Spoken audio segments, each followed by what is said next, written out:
Fala comigo, rapaziada, beleza? Seja bem-vindo aqui mais uma vez no canal Contra-Ataque. Disseram que no último vídeo eu tava meio desanimado. Talvez eu tenha causado uma impressão errada aí, mas enfim. Vou tentar falar de forma mais viva aqui, mais direta e mais alta aí para que vocês se enturmem comigo também. Então se você tá chegando, deixa o like e se inscreve no canal. Se você já tá aqui comigo já tem um tempo, seja bem-vindo mais uma vez. E quem tá chegando agora também seja muito bem-vindo. Tô falando até rápido aqui que é pra ser mais rápida essa parte de abertura. E hoje nós vamos trocar ideia sobre o Brasileirão aí, Vasco, Flamengo e Internacional são o foco aqui, beleza? Roda a vinheta aí, tamo junto!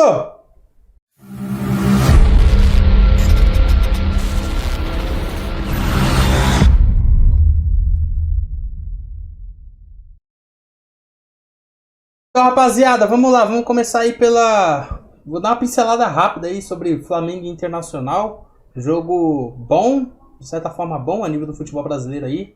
Foi um jogo assistível, diferente aí de Corinthians e Vasco, totalmente diferente. O oposto. Teve a situação do Rodinei, né? Que é sim um lance discutível. Acho que exagerou o Klaus lá na expulsão dele, mas enfim, o Inter também não perdeu o jogo só por causa disso. Até porque também quando estava 11 contra 11 realmente estava assim, um jogo equilibrado, mas o Flamengo queria jogar e o Inter estava satisfeito, de certa forma satisfeito com 1-1 de momento. E é aquilo que eu falo, velho. Que vence o melhor, o Flamengo foi melhor, independente da expulsão, foi capital. Talvez tenha sido, talvez não. E com o Rodinei em campo também o Flamengo poderia ter vencido, mas enfim. O Flamengo ganhou o jogo, assumiu a ponta, tem tudo para ser campeão. Por outro lado, o Internacional tem que ganhar o seu jogo contra o Corinthians, né? Que deve ganhar o jogo, inclusive. Acredito que o Inter tenha mais time, mais futebol para ganhar do Corinthians também. E talvez o Internacional possa se apegar num histórico recente do São Paulo, do Flamengo contra o São Paulo, porque o Flamengo não ganhou nenhum jogo. Pelo contrário, perdeu 3 jogos, se não me engano, foram 3 jogos esse ano e 3 derrotas do Flamengo. Então, considerando que só um empate basta, talvez tenha...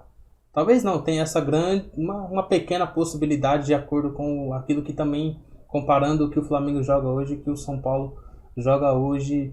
E apesar de estar no Morumbi, estádio vazio, eu acredito que o Flamengo dessa vez aí possa incomodar mais o São Paulo do que nos outros jogos, beleza? Agora o assunto que eu quero tratar e que para mim é o principal aqui e é o assunto do momento. Claro que se tratando de título é um assunto mais pertinente, mais forte, mais falado também, mas a situação do Vasco é desesperadora. E assim, não sou vascaíno, tenho alguns amigos que torcem pro Vasco, inclusive. Conversei com alguns deles e eles realmente estão insatisfeitos demais com o rendimento do time, com a forma como o time joga. E realmente o Vasco nos últimos jogos tem sido um time mais apático do que já foi o campeonato inteiro. E agora precisa literalmente de um milagre para conseguir escapar desse seu quarto rebaixamento aí. Tava vendo aqui o Fortaleza, que é o adversário direto, tem o Bahia também, né?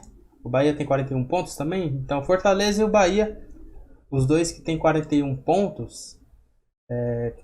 Fortaleza é o foco maior porque, apesar da distância ser longa do Vasco por Fortaleza em quesito gols, é uma questão muito difícil de ser tirada. Mas o Fortaleza, ele pega o Fluminense no Rio de Janeiro. O Fluminense tem feito um campeonato muito bom, excelente, acima da média daquilo que acho que nem os torcedores do Fluminense esperavam. Um campeonato tão bom e tão consistente do Fluminense nesse ano de 2020. E eu acho que o Fluminense, talvez já com a vaga na Libertadores garantida, não sei se está com a 5ª posição já garantida. Não, ainda não tá. O Grêmio tá ali a 2 pontos. Então o Fluminense tem que ganhar esse jogo, cara, para garantir essa 5ª vaga. Para quem não sabe, se o Palmeiras for campeão da Copa do Brasil, o 5º colocado do Brasileirão vai para a fase de grupos direto. Então o Palmeiras já venceu a Libertadores, no caso já está classificado. Então essa 5ª vaga passa a ser muito importante pro Fluminense. O Fluminense vai jogar esse jogo com certeza aí pra ganhar. O Bahia, no caso do Bahia, deixa eu ver aqui, o Bahia enfrenta o Santos lá na Arena Fonte Nova, né? O Bahia tem um saldo de -13, só que ainda assim o saldo do Vasco é -20, então são muitos gols que o Vasco tem que fazer.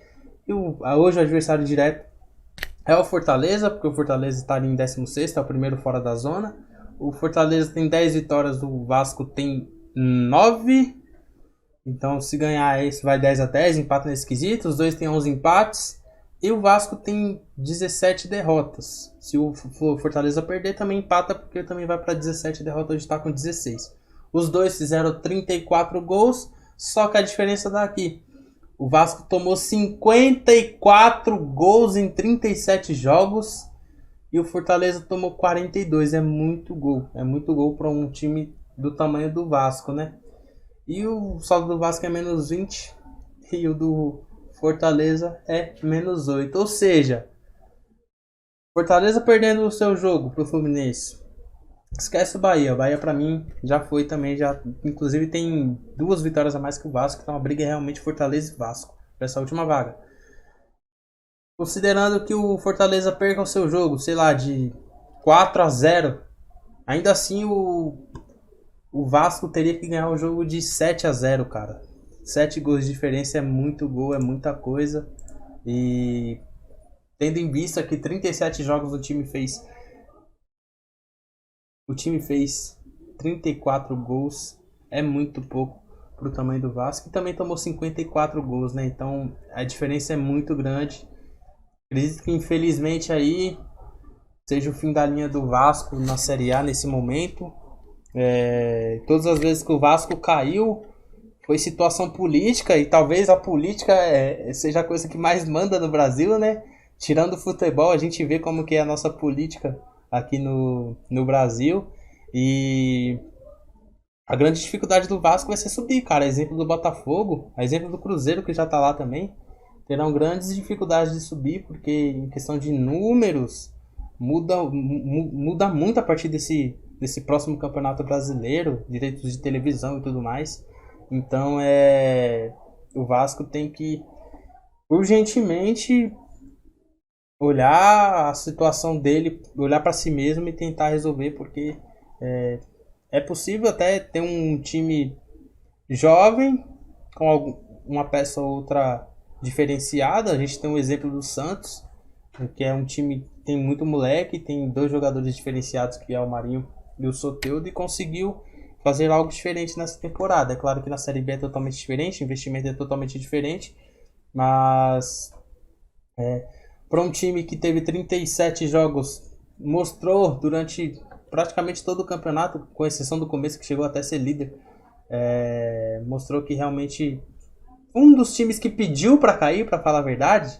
Então, felizmente aí o Vasco ele caminha passos bem largos aí rumo à segunda divisão mais uma vez. Eu fico triste porque eu conheço um pouco a história do Vasco.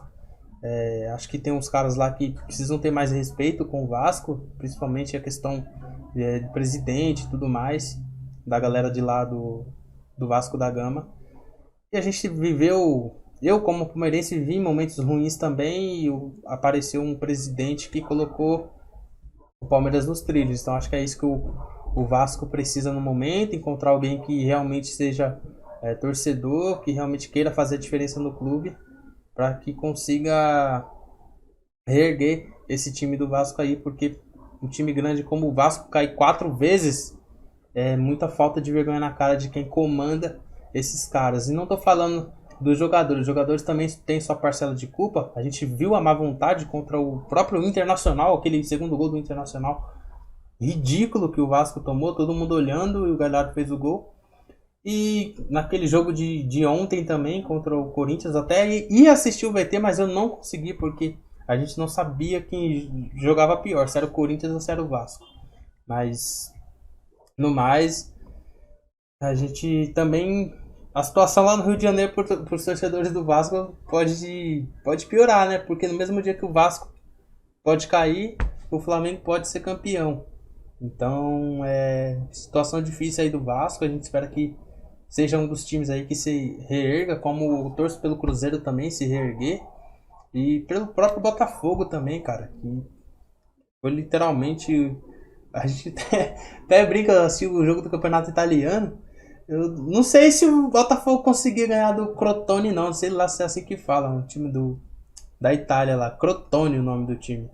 Então, existe uma diferença muito grande entre os times Vasco, Botafogo, Cruzeiro, para os demais times que estão brigando lá em cima. Até o próprio Internacional, que na minha opinião é um time inferior a Grêmio, é um time inferior ao Palmeiras e chegou até o final brigando por esse título aí que ainda pode acontecer. Ficou muito difícil, é verdade, mas futebol ele prega umas peças e quem sabe o Vasco não escolhe 12 gols aí, ou 7 gols, pensando em possibilidades, 8, enfim. Mas a gente tem que ser realista e o torcedor do Vasco vai ter que apoiar muito esse time aí, pelo menos nesse ano, porque a torcida ela faz a diferença sim em momentos ruins e talvez seja o momento da torcida do Vasco se fechar mais entre eles torcedores mesmo para apoiar, porque apesar de tudo isso, a gente vê que é uma torcida muito apaixonada e que não merece passar por essa situação pela quarta vez. Difícil mas o futebol já pregou várias peças e quem sabe aí os deuses do futebol, né, como costumam falar, eles não tenham preparado algo diferenciado aí para o Vasco nessa última rodada de quinta-feira. No mais do campeonato, G8 definido, né? O Santos ficou ali com aquela oitava vaga, já era de se esperar. Ninguém alcança mais o Santos. O Atlético, que é o nono, tem 54 pontos. E sem surpresas para mim esse G8, porque era o que o campeonato pedia, né? Alguns times poderia chegar. Se o Bragantino tivesse feito um primeiro turno melhor também, poderia ter chego aí nesse top 8. O segundo turno do Bragantino para mim sensacional, inclusive. Depois no final do campeonato a gente vai fazer um flash aí de todos os times aí, os que mais me surpreenderam. E assim vai. Beleza? Então é isso que eu queria compartilhar com vocês hoje. A situação do Vasco, Z4 aí que ficou naquilo que a gente mais ou menos tinha pensado. Não acreditava que o Vasco brigaria até o final por essa última vaga. Acreditava que ia ficar com outros times. Inclusive coloquei o Bahia nesse bolo aí dos 4 últimos, mas infelizmente o futebol tem dessas, nem sempre quem tem mais investimento, quem tem o melhor time, mas sim quem tem mais vontade consegue sair das situações ou chegar em situações de títulos, exemplos de Internacional e até o próprio Flamengo, que para mim, na minha visão, até algumas rodadas atrás, quando vacilou e perdeu a chance de encostar, eu não tinha colocado tanta fé no Flamengo e tá aí também. Então, eu tô muito ruim de palpite, é verdade, mas a gente vai aprendendo e essa é a graça do futebol. A gente erra, às vezes a gente acerta e fica feliz, às vezes nosso time tá bem e fica feliz, às vezes nosso time tá mal também e a gente fica chateado, mas o que seria do futebol sem essa zoeira, né? Sem esse clima de descontração. E é isso. Quais são as suas expectativas para a última rodada? Quem vai ser o campeão? Flamengo ou Internacional? Deixa nos comentários. E você acha que existe uma possibilidade do Vasco se safar dessas aí? São 12-0, considerando que o Fortaleza não some nenhum ponto. Se o Fortaleza somar um ponto, aí bye, tchau Vasco. E bola pra frente aí, porque tem que se reerguer o quanto antes. Tô falando demais já. Tamo junto, se inscreve, deixa o like, valeu. Fui! Ha!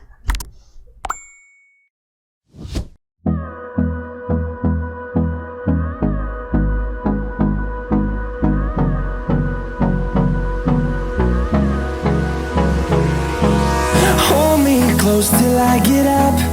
Time is barely on our side. I don't wanna waste what's left.